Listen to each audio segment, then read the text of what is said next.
Ok, vamos começar agora a sexta semana. Estamos na metade do trimestre, né? Sexta semana.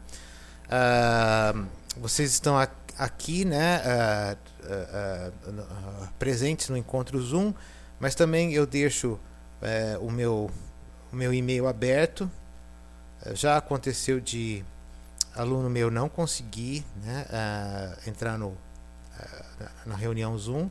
Aí me manda um e-mail, ou pode me mandar dúvidas, perguntas por e-mail, né? Se tiver com alguma dificuldade de acessar a janelinha do chat, às vezes eu mesmo tenho dificuldade de acessar essa janelinha. Deixei o NetBeans aberto, né? Porque caso vocês prefiram, né? Vocês que estão aqui hoje, né? Prefiram fazer exercícios de vetores, né? Podemos ou fazer em C++, né? Que para mim é mais imediato, né? Porque eu me lembro de bastante coisa. Ou, né? Posso aprender com vocês a fazer em Python. Para quem já assistiu meus vídeos anteriores, né? Já sabe que eu tenho minhas críticas ao Python, né? Mas eu tenho minhas críticas até o C++, né? Certo? Até a ele eu tenho. Por exemplo, ele não é portável, né? O Java foi a primeira linguagem portável.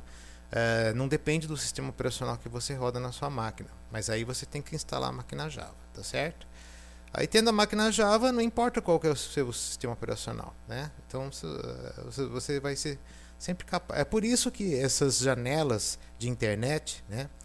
Aqui, por exemplo, aqui tô até vendo exemplos C++ strings, um exemplo bem facinho, né? Acabo de ver que aqui você pode também fazer online, né?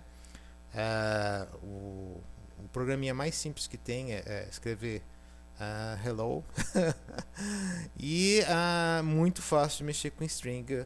Você pode também definir, existem três maneiras principais, né? Uma delas, né, é até bem mais antiga, que seria array ou vetor de caracteres. Aí você trabalha com vetor de caracteres. Mas essa biblioteca, a biblioteca string, ela veio depois, né?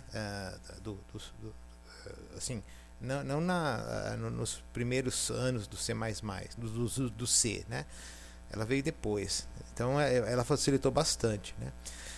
Bom, então vamos falar agora da teoria vetores unidimensionais. É assim que até a minha época, né? Que eu sou eu sou um professor com 50 anos, né? E tem os professores mais jovens, né? Por exemplo, a palavra array em inglês a gente sempre traduziu por vetor, tá certo? É por isso que nas listas de exercício que o professor Zampiroli emitiu, quando ele falava não pode usar listas em Python, eu entendo que você não pode usar um outro recurso mais avançado do que array, que se chama lista, né? A lista é algo intermediário entre array e structure, né? Structure é o que eu uso em C. Se eu quero, por exemplo, agrupar inteiro com string, com booleano, né? Por exemplo, se eu quero criar um fichário, o fichário ele tem o nome da pessoa, né? Tem a idade, que pode ser um inteiro, mas o nome é uma string de caracteres, né? A idade é um inteiro. E é até bom que seja um inteiro, porque eu posso fazer cálculo. Por exemplo, com isso, se eu trabalho para o RH de uma companhia, então é bom que naquele fichário, né, o código do funcionário, todo funcionário tem um código, né? Se vocês fazem estágio ou trainee numa empresa, ou às vezes até trabalham, né? Assim, por causa dessa situação ainda da pandemia, né? Eu vi que muitos alunos da manhã, né, começaram a trabalhar, sendo que isso era mais comum para os alunos da noite, né? Mas muitos alunos da manhã trabalham, né? Tiveram também que, né, antecipar, né, isso e tem que trabalhar e estudar ao mesmo tempo, né? Então, assim, em geral, numa empresa, se você tem que ir lá, né, se você precisa ir lá, né, você tem um crachá, aí tem um número de identificação, assim como o RA do aluno, né? E aquele RA, ele te dá acesso a uma structure. O que tem dentro dessa structure? Né? Tem o nome, a idade, quando foi contratado. Tem dados também que são sigilosos, só o RH sabe, por exemplo, o seu salário, né? Quando que vai ser, quando que vão ser as suas férias, né? De que mês a que mês, né? Abono, por exemplo, né? 13º, essas coisas, né? Que também tem o parcial de férias também, né?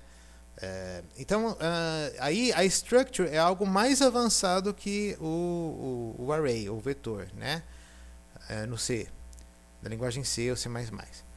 Algo intermediário seria a lista, né? Porque a lista é como se você pudesse listar, mas misturar coisas de natureza diferente. Mas a structure já faz isso em C++, né?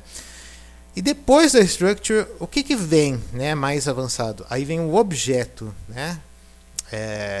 Então, depois do... o C++ não foi a primeira linguagem objeto, né? Pelo que eu saiba, ela se chamava Smalltalk.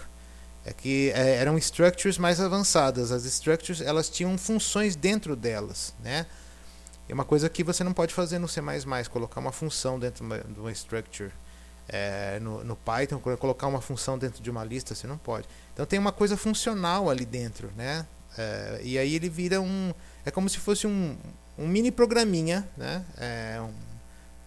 Ele passa a fazer parte quase de uma biblioteca, se você quiser. Se você quiser montar, aí você chama de classe. Naquela classe vai ter objetos. Na verdade, assim, eu estou misturando os termos, né? Certo? Então, assim,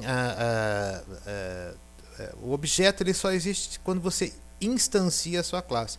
Mas, assim, não se preocupe com isso, a menos que vocês aqui, né, os presentes, vão fazer computação, né? Vocês vão fazer computação, vocês vão fazer, né, computação, o curso de computação, né? Oh.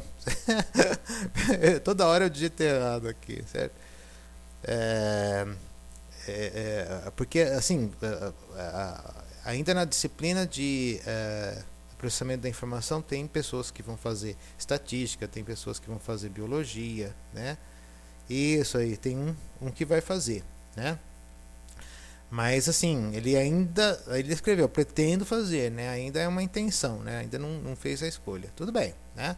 Então, então só para vocês terem uma ideia, né? O que é um objeto, mesmo para quem não for fazer computação, já sabe, o objeto é uma coisa mais poderosa do que uma lista, né? Então, assim, qual que é a importância e necessidade de usar vetores, né? Quando você tem uma listagem, né? Nem vou falar lista para não confundir com a história de list em Python, né? Você tem uma listagem de coisas da mesma natureza, todas elas da mesma natureza, tá certo? A structure não é assim. A structure seria mais um fichário até, né? Você tem umas fichas, cada ficha tem coisas diversas ali, né? Booleano, string, inteiro, float, né? Então, aí seria algo mais complexo do que uma listagem, né? De elementos todos da mesma natureza, ou tudo inteiro, ou tudo é booleano, tá? Ou tudo é string, tá? E como você pode manipular esses vetores, né? Inserir elementos em vetor, né? Isso é muito comum, né? Se você trabalha para uma grande empresa, né? Às vezes você tem contratos temporários, aí você insere um funcionário, às vezes termina aquele contrato, né? Aí ou então às vezes tem transferência, né? O funcionário se transfere, né? Para outra cidade. Um fenômeno que eu acabei de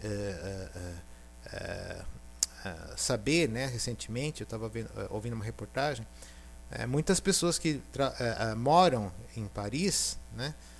Estão deixando Paris, estão deixando a cidade, porque é muito caro morar lá, né?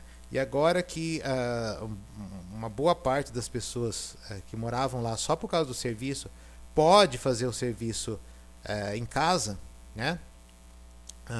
Então eles procuram uma cidade menor, né, em que o custo de vida não seja tão alto, né, e vão ganhar o salário que ganhariam lá em Paris, trabalhando em casa. Então, por que pagar um aluguel caro? Por que pagar tudo caro, né? É uma cidade muito cara. Então, assim, é um fenômeno, não sei se aconteceria conosco também, né?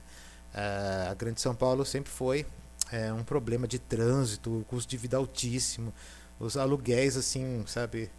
Em inglês você fala, né? They cost an arm and a leg, né? Custa um braço e uma perna o seu aluguel, né? Em português você fala, né? Custa o olho da cara, né? Então é muito caro mesmo, né? Então, como você acessa elementos de um vetor? Vamos supor que você precisa acessar rapidamente, né, um funcionário, né, para saber, por exemplo, né, supondo que você trabalha numa grande empresa, né, aí você acessa pelo identificador. Muitas vezes o identificador ele é de fato uma listagem. Dali você tem acesso, né, a structure, né, mas você pode ter uma listagem de identificadores. E os identificadores eles podem ter algo que facilite para você, né?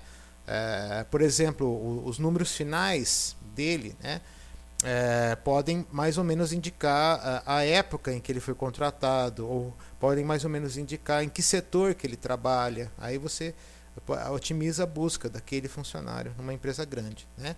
E aí nessa listagem você acessa rapidamente um vetor.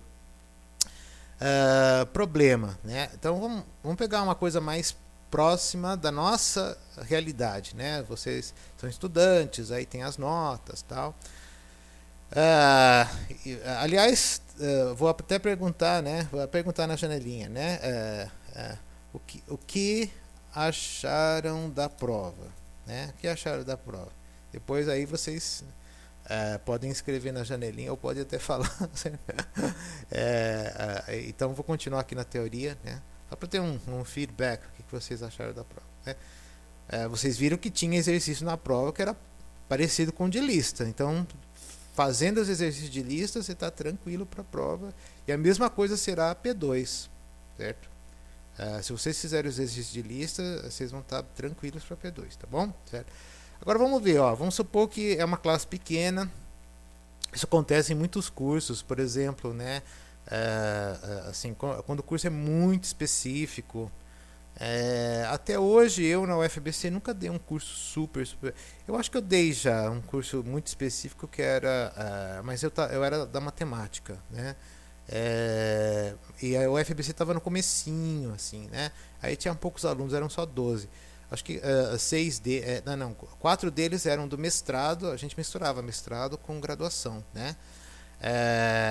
Porque era curso lá do início do mestrado e do fim da graduação, então dava para você colocar, né? E era funções de uma variável complexa, né? Então, assim, eu cheguei, né, a ter classes pequenas. Então, agora não sei se hoje em dia fazem assim, né? É um curso que está mais para o final da graduação e no começo do mestrado você já junta numa mesma classe, porque, né? Mas enfim, né? Aí eu vou dar a nota final, tal. O que eu preciso fazer para tirar a média, por exemplo, né, da turma? Então, entrar com cada uma das notas, aí uma variável vai somar e depois eu somo por 10, né, que é o número de alunos. Então, assim, vamos supor que eu escrevi um programinha, né, e aí para cada aluno 1, 2, 3, 4, 5, 6, 7, 8, 9, 10. Assim, eu não sei a nota ainda, né? Quer dizer, saber eu sei, tá numa listagem, né? Mas aí eu vou colocar no computador para ele fazer a conta para mim, tá bom? É claro que hoje em dia a gente trabalha com planilha, tá bom? Eu não vou fazer isso hoje em dia. É apenas assim algo bem próximo da nossa realidade, né? Então, por enquanto a soma é 0, então a média é 0, mas aí eu vou entrando, né? Eu vou entrando com a nota de cada aluno. Aqui, ó, atenção, a cada nota digitada vai acumulando a anterior. Pode-se usar a mesma variável n para ler a nota do aluno seguinte, tá? Aqui, na verdade, 5.5, 6.5, né, que ficou apertadinho para caber no slide. Então, se você for somar, na verdade, 5 mais 6 dá 11, mas é 5.5, 6.1 teria que ser 12 aqui, ó, tá? Aqui tá errado, né? Ou 5.5, 5 mais 6 dá 11, né? Mais meio para cada um, né? Tinha que ser 12. Então depois eu vou corrigir, é isso aí. E aí, depois de entrar todas as notas, você tem a soma e são 10 alunos, né? Coisa mais fácil, só dividir por 10. Em Java ficaria assim, ó, né? Uma possibilidade, né? Aqui em Java, né? Para quem for fazer computação, isso aqui você está instanciando, né? Uma classe, né? Então ele vira quando você instancia uma classe, ela vira um objeto, certo? Aí o que acontece, né? Aí você pode usar entrada e saída de dados, tá certo? O C++ você vai usar funções de uma biblioteca para isso, né? E aí você entra com a nota e vai somando. A soma começou com 0, vai somando. Depois, para tirar a média, divide por 10, né? E aí você imprime no final, certo? Em Python fica bem mais curtinho, né? Mas tem aquela história, né? For i in range, né? Ele vai de 0 a 9 no Python, né? No Java também, né? Ele começa do 0, o C++ também começa do 0 sempre, né? Aí você vai digitando cada nota, aí vai somando. Agora eu vi que o Python tem uma forma curta, né, de fazer soma, mas me parece que ele não aceita aquele mais, à direita ou à esquerda que tem no C, né? Mais. Bom, tudo bem.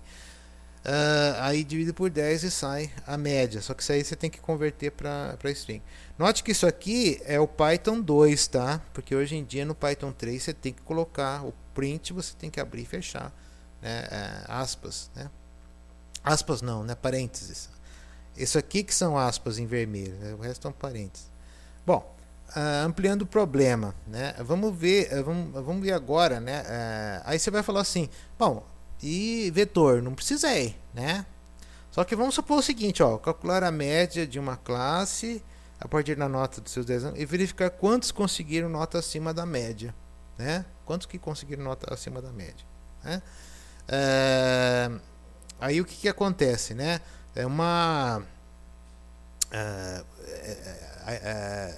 Aí seria tirar o que a gente chama de mediana. Você pega a média, né? E vê quantos estão acima, quantos estão abaixo, né? Daquela média ali, né? Então, a mediana, por exemplo, né? Ela te dá mais informação do que somente a média, né? Em geral, né? Em geral. A estatística, ela tem algumas piadas, né? Por exemplo, a estatística é assim, né? Você tem 2 homens e 2 frangos assados, né? Um deles come os 2 frangos assados e o outro não come nenhum. Aí na média cada um comeu um frango assado. Entendeu? Então, mas ainda é um exemplo muito pequeno para usar mediana, né? Então vamos ver. Você vai fazer aquele mesmo programinha anterior, né?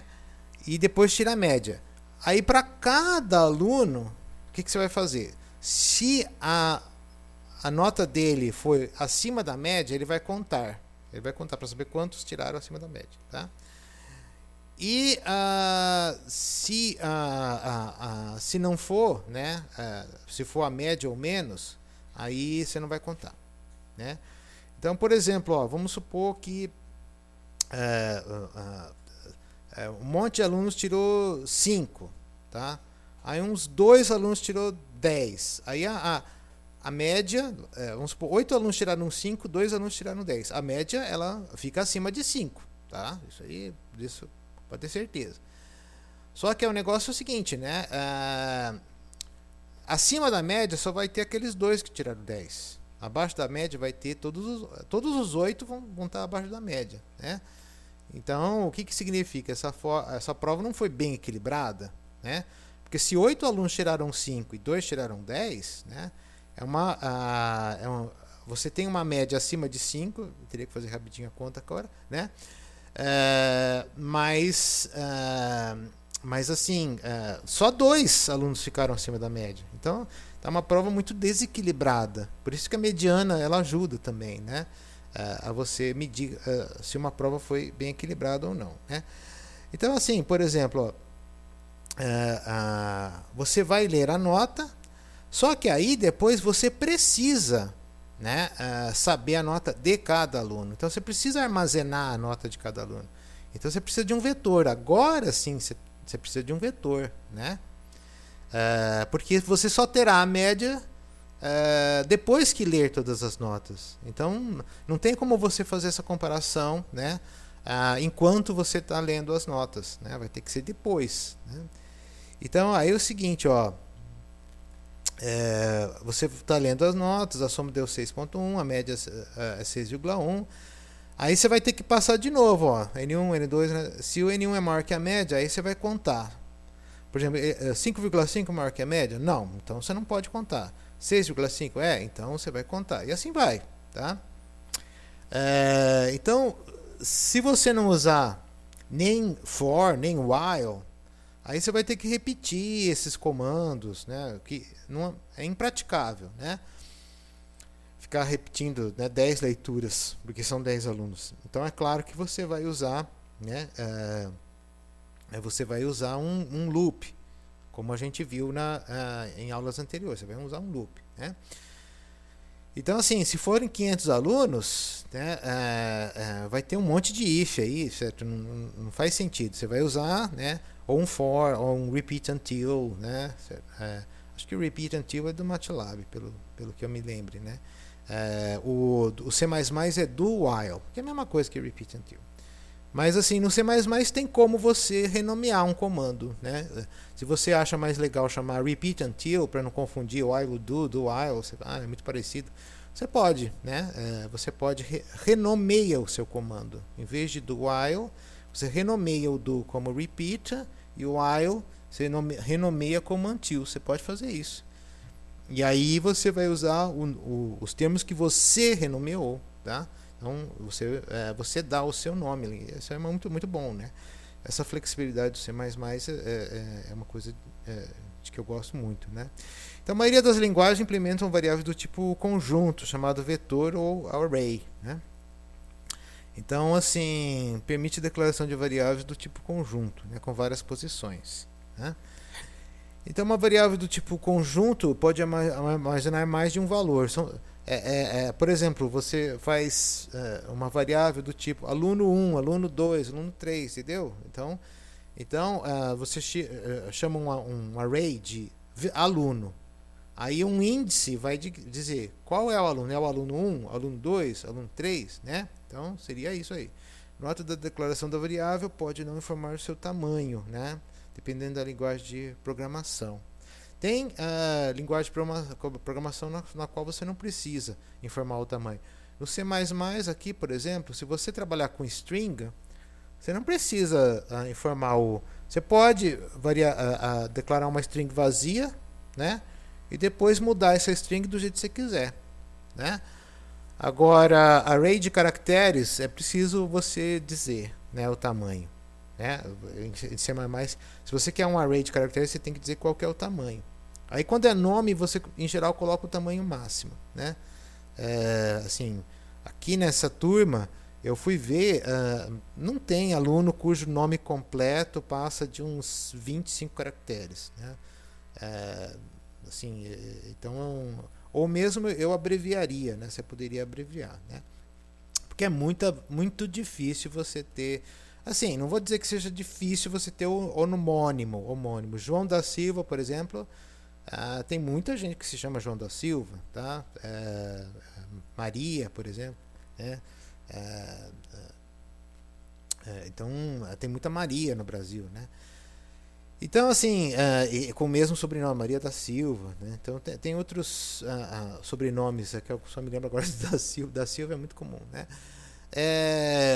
Então, aí você vai, então, né, com esse recurso, com o array, você vai poder ler todas as notas, tirar a média, né? E depois percorrer toda a sua listagem, né?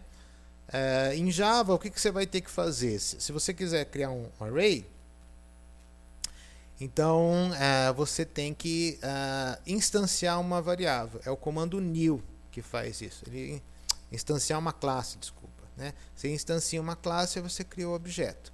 Né? Aí tem o identificador, o nome, né? O tamanho. Né? Você tem que falar qual que é o tamanho, tá bom? Aqui não é dado, mas aqui você tem que dar, certo? O tamanho. E o tipo, né? Se é inteiro, se é real, se é string, se é booleano também, né? Então, no Python, eu acho que é desse jeito. Não, ainda continua Java. Mas tudo bem, esse texto aqui, apesar dele não aparecer, é o mesmo lá de cima, tá? Então, um exemplo aqui, double nota. Quando você for usar, você vai escrever nota recebe new double, né? 10. Aí você, é o momento que você está instanciando uma classe ali, né? E aí você vai falar assim, né? Eu posso depois mudar esse 10, né? Em Java, pelo que eu saiba, eu acho que você tem que esvaziá-lo primeiro, né? Quer dizer,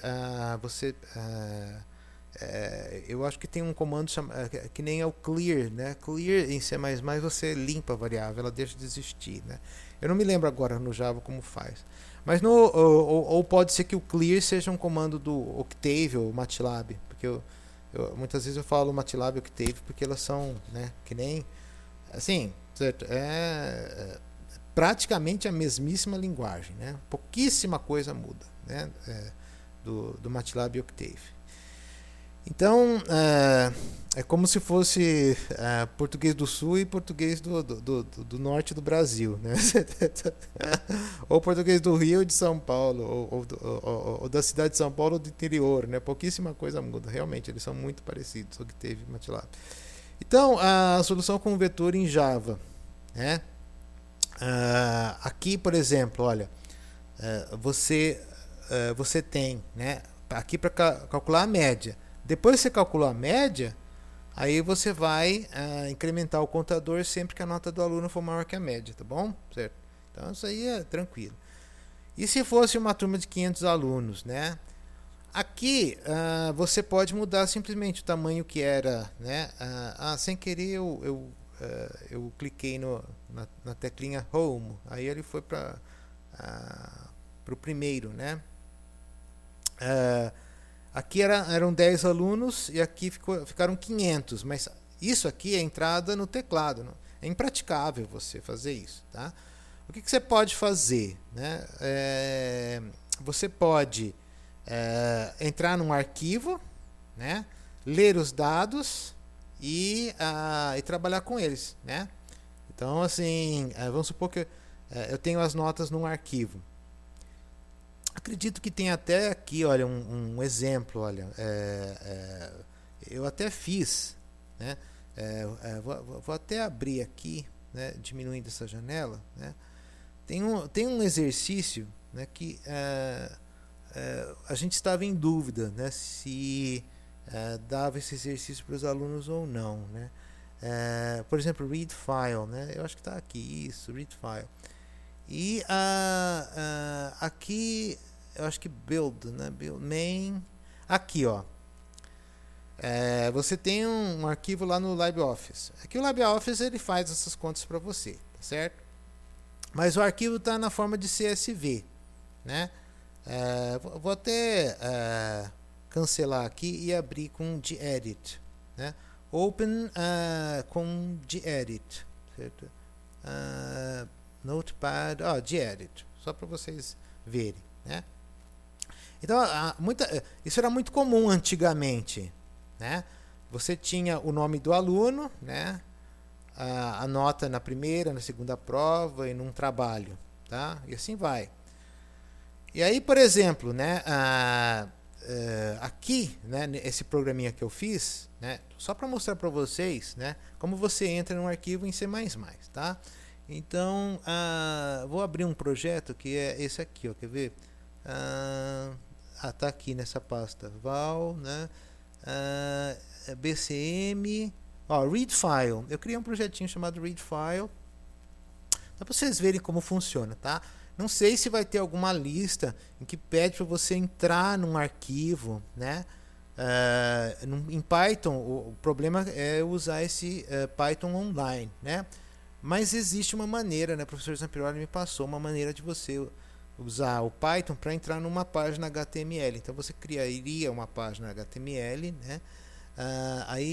Source Files, né? Aqui, ó. Então como é que você faz? Eu vou entrar naquele arquivo com o nome de aluno e nota, né? Aí, ó, vou usando a biblioteca string, né? Então, o que eu vou fazer? Eu vou percorrer as linhas do arquivo. Eu vi que nenhum nome lá ocupa mais que 50 caracteres. Na verdade, nenhum nome lá ocupa mais que uns 20 caracteres. Mas, por exemplo, se entrar um aluno novo, né, com um nome bem comprido, né? Então, assim, 50 seria o máximo, o nome de cada aluno. E o que ele faz aqui, olha? If string my file, certo? Ele vai procurar, né, o meu arquivo. Se ele não encontrar, ele vai falar assim, ó, unable to open file. Ou se eu mudar a permissão do arquivo, você pode mudar a permissão de arquivo, tá certo? Arquivo que só pode ser aberto com uma senha. Você pode fazer isso no seu computador, né? Você é administrador. Então, aí o que ele vai fazer? Número de linhas, esse NL eu criei, né? Se o meu arquivo está aberto, quer dizer, eu posso abrir esse arquivo, né? Então, o que eu vou fazer, né? Eu vou entrar aqui, ó, né? Vou percorrer a linha, né? O número da linha seria qual aluno está na linha tal. Eu quero saber o nome do aluno, tá? Então eu vou, eu leio, eu quero saber o nome do aluno que está na linha tal. O que ele vai fazer? Esse contador, ele vai percorrendo as linhas até chegar naquela linha, tá? Depois eu vou usar o mesmo contador, né, para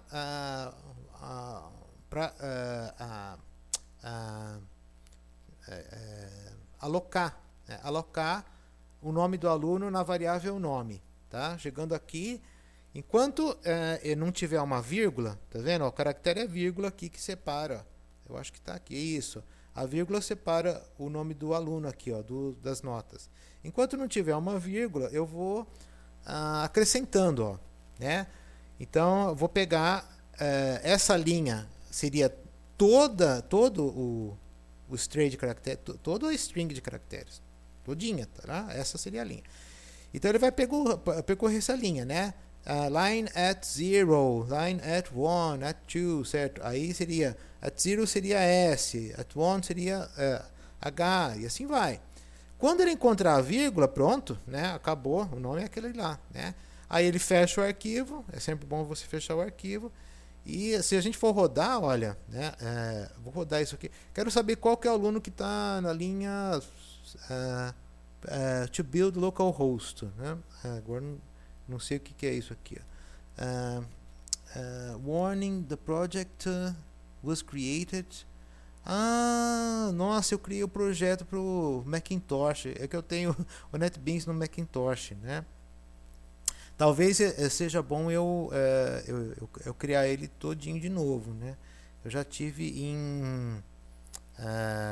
problema com isso. Mas o importante é que eu tenho o código aqui, né? Eu vou cancelar, né? Ok. O que eu posso fazer? Eu posso criar um novo aqui, porque isso que eu estava falando, o C++ ele não tem portabilidade, né? Então eu vou criar um novo projetinho, application, rapidinho, next to, né? Então eu vou read file, vou chamar só de RF, tá? Para ficar mais rapidinho, tá bom? Aí os source files vão ser o que? Main, né? É a mesma coisa aqui, ó, tá? Mas eu vou copiar e passar aqui, ó. Só que eu preciso daquele arquivo que eu vou ler, né? Isso, ó, não copiei tudo, né? Esse arquivo aqui ele tem que estar no mesmo diretório, ó, né? Então vou saber. E esse arquivo aqui que eu passei para vocês, então eu vou assim, só estou mostrando na verdade, né? Vou dar um Ctrl C nele. Vou abrir o meu projetinho, né, que eu acabei de criar, ó, né? Ctrl C e isso, NetBeans, vou passar aqui, ó, Ctrl V. Aí ele vai entrar, né? Deixa eu só fechar essas janelas, tem muita janela aqui, ó. Então eu vou até abrir aqui de novo, Open with the Edit. Só que agora ele está naquela mesma pastinha lá, né? Então agora eu vou rodar esse aqui, ó. É curioso, né? Você vê? Eu fiz isso no Macintosh e ele não está aceitando aqui, né? Eu acho que Ctrl rodinha ele aumenta o tamanho. Isso. Eu quero saber qual que é o aluno que está na linha 15. Quem que será ele?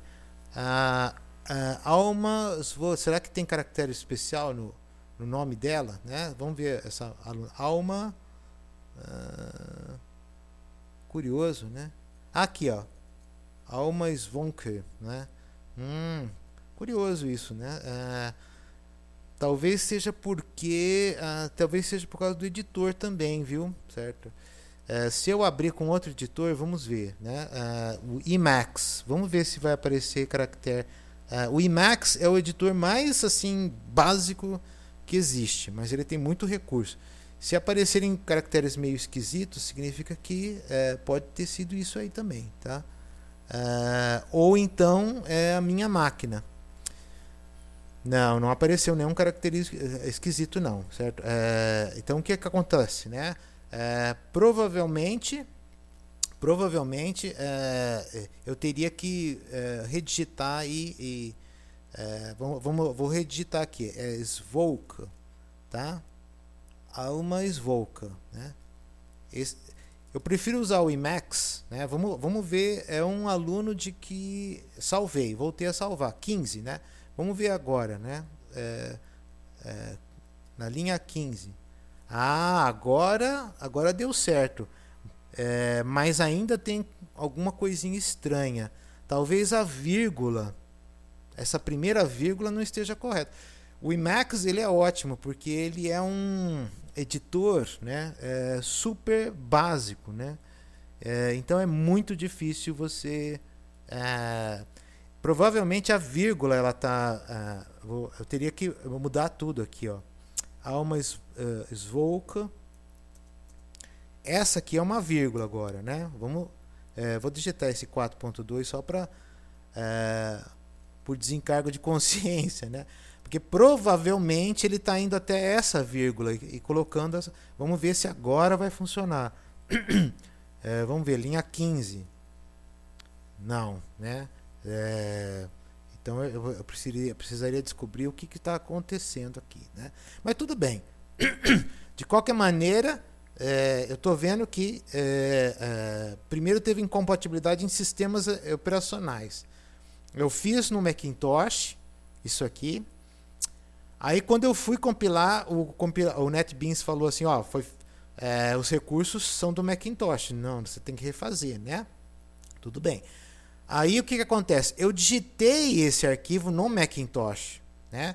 Na verdade eu não digitei, eu baixei esse arquivo, mas uma vez que você baixa no seu sistema operacional, né, a interpretação dos caracteres vai ser daquele sistema operacional que você está usando.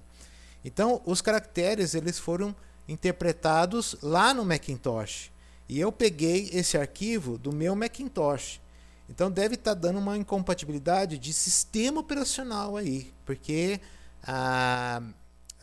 os códigos que eles usam não são exatamente os mesmos, né? Mas assim, um editor que é bem puro mesmo do ACI é o Emacs. Eu prefiro usá-lo, porque se eu faço no Emacs e vou para um outro sistema operacional, eu não tenho problema nenhum. O contrário acontece. Se eu faço num editor, né, lá do Macintosh e passo para cá, eu começo a ter problema, né? Então, assim, tem uma direção que é sempre favorável para mim. Fazer tudo no Emacs e depois só copiar para os outros computadores, né? Aqui em casa eu tenho 3 computadores, né? Esse aqui é velhinho, eu prefiro utilizá-lo, né? Porque pode ser que nós tenhamos colegas numa situação parecida com a minha, né? Que tem um computador velho, sabe, não pode comprar, né, uma máquina. Mas tudo bem, já está próximo de... Seria o fato de eu baixar esse arquivo de novo para o meu Linux velho, aí provavelmente vai funcionar, tá certo? Então, aí o que acontece? Você vai entrar com 500 dados, isso aí é loucura, né? O melhor é você entrar num arquivo, ler e vai se pegar do arquivo, né? Então, em Python seria o seguinte, né? Você aqui é lendo do teclado, olha, né? Notas 1, 0 vezes tamanho.